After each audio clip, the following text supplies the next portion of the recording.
Me encuentro muy bien acompañado y sumamente feliz con el doctor Mario Gabriel Rangel Vargas, director académico de la Escuela Superior de Economía. Bienvenido, doctor. Muchísimas gracias, Gabriel, para servirte. Gracias, doctor. Derivado de la COVID-19, de manera previa y posterior, ¿cuáles son las problemáticas en las cuales estamos inmersos hoy día? Pues mira, la economía mundial ha cambiado radicalmente, ¿no? Tenemos una economía antes del COVID y una después del COVID. ¿Cuáles son los principales cambios que observamos, no? Rápidamente termina la Segunda Guerra Mundial en 45 y tenemos un orden internacional bipolar, ¿no? Y entonces está socialismo, capitalismo, y de alguna manera en 1989-91 se habla de desaparición del bloque socialista y se habla de la predominancia del mundo capitalista y surge bajo esa temiz o bajo esa cobertura lo que se le llama la globalización económica, ¿no? Esta globalización económica pretende construir un mercado único, ¿no? A través de los procesos de integración, acuerdos, tratados, uniones aduaneras, uniones monetarias, y la idea es crear un gran mercado, ¿no? Un mercado que permita movilidad de mercancías, personas, capitales, bajo la idea de incrementar la productividad y obtener mejores condiciones de vida para toda la población. Esa es, diríamos, la principal idea. Sin embargo, este proceso no se va a lograr con todo éxito, ¿no? Debido a varias razones. Para el año 2001, la potencia hegemónica más importante, que es Estados Unidos, se colapsa. Hay un ataque en las Torres Gemelas, se habla de una caída, que Estados Unidos tiene problemas económicos, trae déficit en balanza comercial, en el sector público, una moneda que se está devaluando y que tiene pocos respaldos. Hay países que están ya jugando un rol nuevo, ¿no? Y esto está preocupando evidentemente a Estados Unidos. Entonces, a partir del 2001 hay un cambio. Las Torres Gemelas, ¿no?, irrumpen, ¿no?, modifica el escenario y pasamos de un orden internacional bipolar a uno unipolar. Un Estados Unidos que se cree el policía, ¿no?, completamente del mundo. Y esto origina que Estados Unidos piensa que con los tratados América Latina y el mundo ya están controlados. Se va completamente a Medio Oriente. Sin embargo, las políticas neoliberales pues han afectado el tejido social, no han logrado obtener los recursos y va a surgir desde las entrañas y desde lo más profundo en América Latina lo que se van a llamar la primera ola de los gobiernos progresistas. Gobiernos donde está Lula da Silva, donde está Hugo Chávez, en fin, hay bastantes presidentes que van a hacer toda una tarea de cambiar y modificar las políticas neoliberales, ¿sí? Y esto es en el patio trasero de Estados Unidos, así le llama, bajo la doctrina Monroe. Estados Unidos se da cuenta que efectivamente está perdiendo, ¿no?, su área, que hay otros países que le están compitiendo a nivel internacional y necesita efectivamente regresar. Y que aquellos países que consideraba que habían desaparecido en el marco del socialismo, pero que no desaparecieron, que fueron ocultos, está la China, está Corea del Norte, está Vietnam, está Cuba, y estos están resurgiendo, ¿no? En 2001 también es otro fenómeno importante porque es la entrada de China a la OMC, y China en muy poco tiempo se va a convertir en una potencia evidentemente mundial, ¿no? Y entonces esto está cambiando ya el escenario internacional, está cambiando las cadenas logísticas, las formas de producción, se están extendiendo los mercados, pero hay una mayor disputa por estos, ¿no? Y viene otro fenómeno, la crisis del 2008, una crisis financiera profunda, y en ese contexto de crisis, ¿no?, va a llegar a la presidencia Donald Trump, y va a cuestionar profundamente los procesos de integración económica, ¿no? Va a acusar que todos los países son responsables de la falta de competencia de Estados Unidos, porque los recursos que él ha enviado es para mantener a los organismos internacionales, ¿no? Y entonces hay un cuestionamiento a la globalización, a los procesos de integración, a los acuerdos comerciales, urge renegociarlos en función, evidentemente, de Estados Unidos, ¿no? Entonces se genera una mayor incertidumbre, ¿no? Y el mundo ha cambiado. Está la China, que ha tomado un protagonismo, en Rusia, a través de Putin, está buscando reivindicar a su país, ¿no?, convertirse en una potencia media, y no solo eso, sino que además recuperar todo el prestigio que tenía tenía, ¿no? Entonces, Rusia ya está jugando. Entonces ya no podemos hablar del capitalismo, podemos hablar de los capitalistas, ¿no? O de los capitalismos, ¿no? Y hay una competencia cada vez más abrupta. Llega la crisis del COVID, que es 2019, y todo este proceso se detiene, ¿no? Y muestra algo más, que el capitalismo está entrando a una nueva etapa en su desarrollo. Por varios elementos. Uno de ellos es que el capitalismo, insisto, se detuvo, ¿sí? Al detenerse el capitalismo, pues, le pega completamente a las cadenas logísticas, ¿sí? Esas cadenas logísticas cuestionan los procesos de integración económica, cuestiona los acuerdos, los tratados comerciales, los beneficios de los mismos, muestra que el sujeto al que se le había puesto todas las esperanzas para crear este mundo feliz del comercio mundial, que es la empresa, no había cumplido, ¿no? Y entonces los servicios que eran del Estado ahora están en manos privadas y que iban a garantizar bienes de mejor calidad, de mejor precio, con mayor cobertura, etcétera, no hay nada, ¿no? Absolutamente no hay nada, ¿no? Y de esta forma empieza a haber un mayor cuestionamiento a la globalización, ¿no? Entonces, esto va a provocar que muchos empresarios, frente a este panorama, dicen, bueno, ¿qué hacemos? Tenemos producción, tenemos inventarios, tenemos muchas deudas.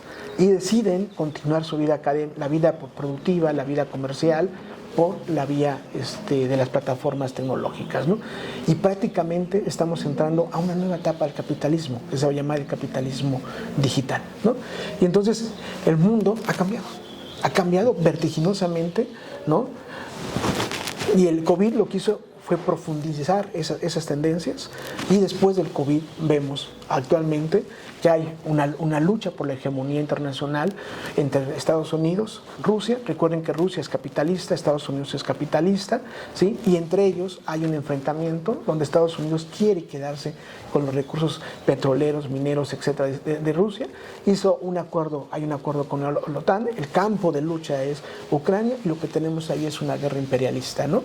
Frente a ellos, una crisis de los organismos internacionales, un cuestionamiento completamente al derecho internacional, hay una globalización muy desarticulada, hay procesos de interdependencia que fueron fracturados, insisto, por las cadenas logísticas, y un cuestionamiento a los fundamentos macroeconómicos, ¿no? Entonces el mundo está en este momento repensándose, ¿no?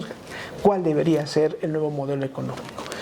En suma, ¿cuáles son los cambios que estamos viendo? Pues estamos pasando de una economía totalmente globalizada a una economía más regional, con mayor participación del Estado, ¿no? Otro cambio importante es que antes las economías habían puesto al sector externo como la base del crecimiento, y hoy es el mercado interno, ¿no? Anteriormente habían enviado muchas empresas a distintas partes del mundo, y muchas de estas empresas están regresando al mercado interno, porque hay que garantizar alimentos, insumos, ¿no? Hay que mantener las cadenas logísticas funcionando, ¿no? Y esto implica un nuevo papel del Estado, nuevas políticas públicas, una nueva forma de repensar la economía con bienestar social, y es ahí, efectivamente, donde nuestra carrera de economía, nuestro país también, tiene un reto, ¿no? Cómo incorporarse a estos nuevos procesos que están sucediendo, ¿no? Estos, en suma, son los cambios internacionales.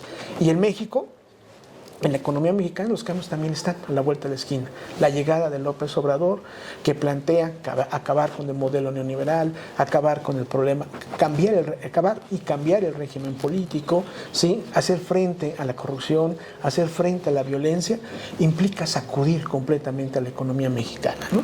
Y le da más énfasis al mercado interno, a un proceso de industrialización, crea muchísima infraestructura y hace clic con estos cambios, ¿no? ¿Por qué? Porque las empresas se están relocalizando. México o América Latina es un buen lugar territorial para que esas empresas que estaban localizadas en Asia, en África, en otras partes del mundo, hoy puedan relocalizarse en América Latina, ¿no?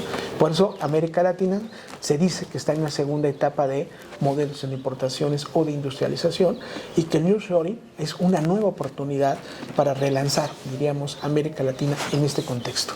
Y México es parte de ese proceso. Entonces, las reformas que está haciendo López Obrador en el corto, mediano y largo plazo nos va a impactar completamente. Entonces, la realidad ha cambiado.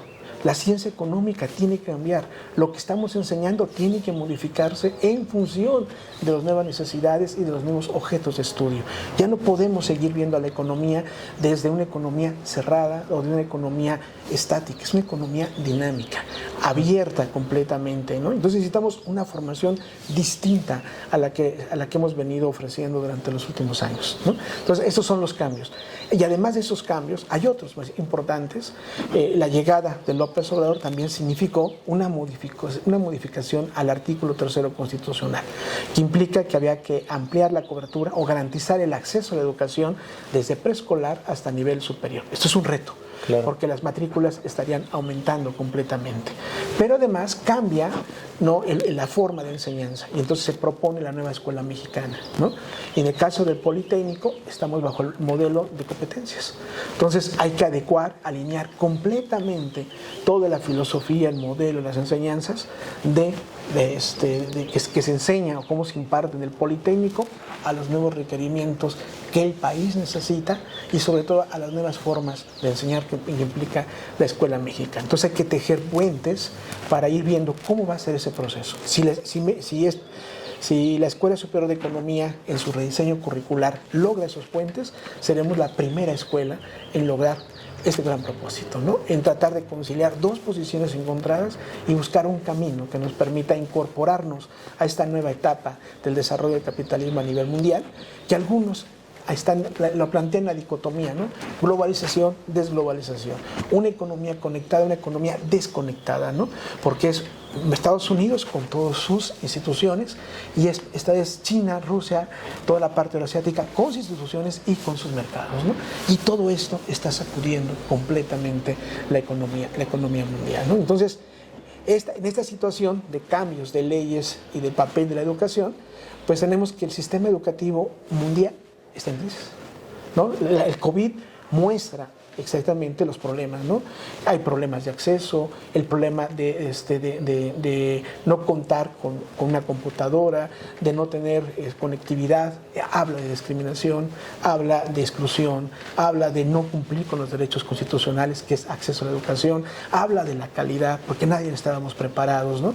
Y esto está planteando de que los rezagos cognitivos aumentaron. Cada vez hay jóvenes, según los últimos informes del Banco Mundial, que esta generación que viene del COVID para acá tienen problemas, así como problemas de lectura, ¿no? Leen algo y no lo comprenden, ¿no? Hay problemas muy fuertes y hay muchísimo rezago. Todo lo que tenían que haber aprendido en otras, ahora se están enfrentando a nivel superior, que no saben sumar o que no saben dividir o que no saben resolver una ecuación o que tienen problemas para analizar un texto, ¿no? Entonces, estos problemas, junto con las dificultades que le planteó el COVID, ha puesto en jaque a la educación, ¿no? No solamente superior, sino a toda la educación en su conjunto, ¿no?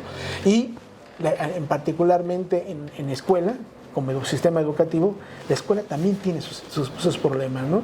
Una tasa de reprobación bastante alta, los problemas de abandono escolar son fuertes, ¿no?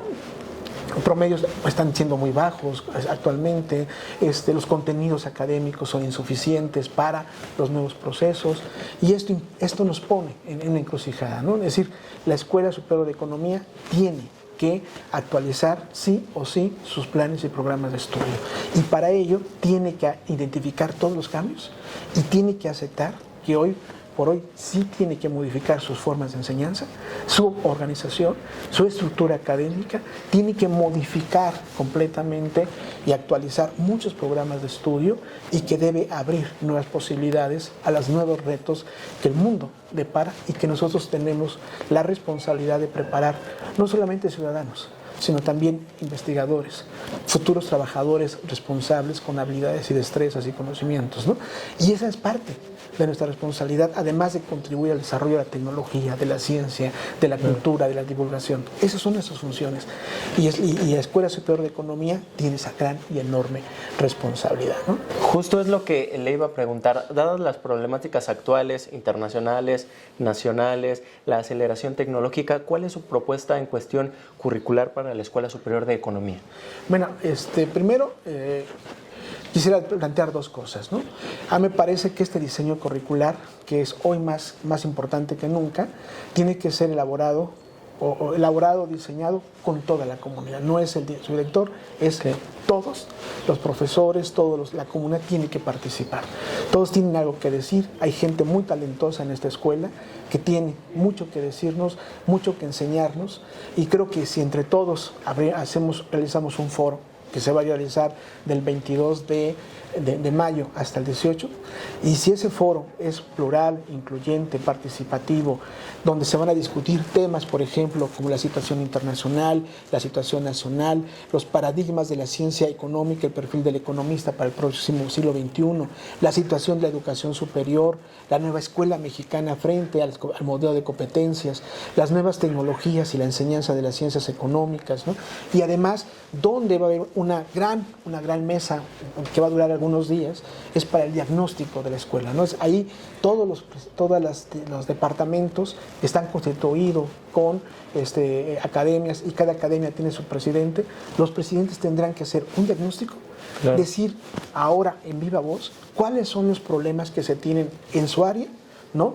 En la forma de enseñar, cómo se está enseñando, por qué esas tasas de reprobación, qué está sucediendo, y que propongan soluciones. Y sobre todo, cuáles son los conocimientos de frontera que se necesitan para este nuevo proceso, ¿no? Entonces, se va a abrir este proceso. Si este foro logra funcionar, tendríamos en el corto plazo una propuesta, un nuevo diseño de cuál es el perfil de ingreso y de egreso del economista. Tendríamos un plan de estudio fundamentado reconociendo los cambios, que estamos en una nueva etapa del desarrollo tecnológico digital y que implica nuevos perfiles, ¿no? Y que estos nuevos perfiles implica que México, como país, tiene que definirse cómo se va a insertar. Me explico. Por ejemplo, actualmente la Escuela Superior de Economía no tiene un área final. Por ejemplo, tenemos el departamento de financiero, pero no tiene una especialidad, por ejemplo, ¿no? Entonces, de la pymes, donde pueda hacer evaluaciones, no solamente la privada, sino la pública, ¿sí? Que pueda proponer cómo hacer un plan de negocios, ¿no? Cómo hacer los negocios, pero esa tiene que estar en la parte final. Pero no solamente para ver o alimentar la parte privada, sino sobre todo un nuevo enfoque que se llama la economía social. Hoy en día hay nuevas formas de poner un negocio, pero no una perspectiva privada, sino una perspectiva social, donde lo que podemos llamar como cooperativas, ¿no? Son formas de organización mucho más eficientes que la propiedad privada, ¿no? Y además con productos muchísimo más competitivos que lo que puede producir una empresa privada, y además con mayor generación de empleo, y que además los insumos y materias primas que consumen son nacionales, y sus efectos de arrastre para generar una economía, fortalecer el crecimiento, el desarrollo, son mucho más fuertes de lo que puede ser la propiedad privada, ¿no? Entonces tenemos que ofrecer metodologías de evaluación para tanto privadas como para todas estas opciones de formas de organización desde lo social, desde fuera del Estado, pero que hoy se presentan como una opción para generar empleo y contribuir al crecimiento económico, que corresponde a un tema que se llama economía solidaria, ¿no? Entonces, ahí hay cambios importantes. No tenemos, por ejemplo, un departamento de comercio internacional, ¿no? Entonces, todos estos cambios que están sucediendo en el mundo colocan que gran parte del comercio no va a estar en Occidente, va a estar en la región euroasiática completamente, ¿no? Y la tecnología cambió la forma en la que se realiza el proceso de exportaciones e importaciones, toda la parte logística, la agente aduanal, la forma en la que se llevan a cabo el pedimento, todo eso cambió, se digitalizó. No tenemos una área específica para eso, pero tampoco tenemos especialistas de cómo serían las relaciones comerciales entre México y China, México, Rusia, México, Asia. No tenemos esos especialistas y los están ofreciendo en otro lugar. No hay un análisis de cuáles son los nuevos cambios geopolíticos regionales a las que México debe pertenecer. Bajo estas tendencias hay una disyuntiva para América Latina. Es decir, América Latina sigue fiel a las necesidades de Estados Unidos, o hace una gran alianza con China, porque viene el corredor de la seda, bajo lo que se le llama la visión euroasiática, y hay una oportunidad de crecimiento para todo el siglo XXI. O se mantiene neutral y creamos un proceso de integración desde América Latina para América Latina y desde ahí relanzarnos para el próximo siglo XXI, a lo que algunos le llaman, como Enrique Dussel, la segunda independencia, ¿no? La oportunidad de América Latina de tener su propia voz, su propia imagen, su propia pertenencia y un papel destacado de comercio internacional. No tenemos un departamento de comercio exterior internacional para analizar estas tendencias, no lo hay completamente, ¿no? Tenemos un departamento de matemáticas en donde se da matemáticas para ingenieros, pero no se da matemática para economistas. Ese departamento no ayuda, por ejemplo, para la elaboración de proyectos de inversión, ¿no? No hay matemática financiera, ¿no? No ayuda para elaborar y apoyar todo el desarrollo de lo que es la macroeconomía, todo el planteamiento teórico macroeconómico. Hay desconexiones, ¿no? No ayuda a las especialidades, preespecialidades de desarrollo regional, a las especialidades de pobreza, no.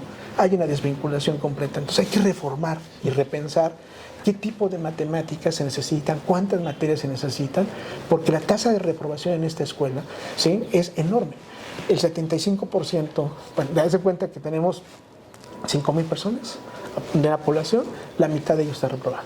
El 75% debe más de 5 materias y el área con mayor tasa de reprobación, si eso fuera 75 igual a 100, se lo lleva completamente métodos cualitativos. ¿Por qué tanta tasa de reprobación? Claro. ¿Qué están enseñando? ¿Cómo están enseñando? ¿Por qué los estudiantes se preguntan, ¿para qué me sirve una derivada? ¿Para qué me sirve esto? Si no lo ven incorporado en las diferentes materias, ¿no?, y que son parte de su formación, ¿no? Entonces, sí necesitamos cambios profundos en muchísimas áreas, ¿no? Entonces, todos estos cambios, ¿no?, tienen que llevar también a modificación de la enseñanza de la historia, ¿no? No podemos seguir viendo la historia como un metarrelato o simplemente ver a la historia económica, ¿no?, identificando cuál es la historia del banco, la historia de la Secretaría de Hacienda. No.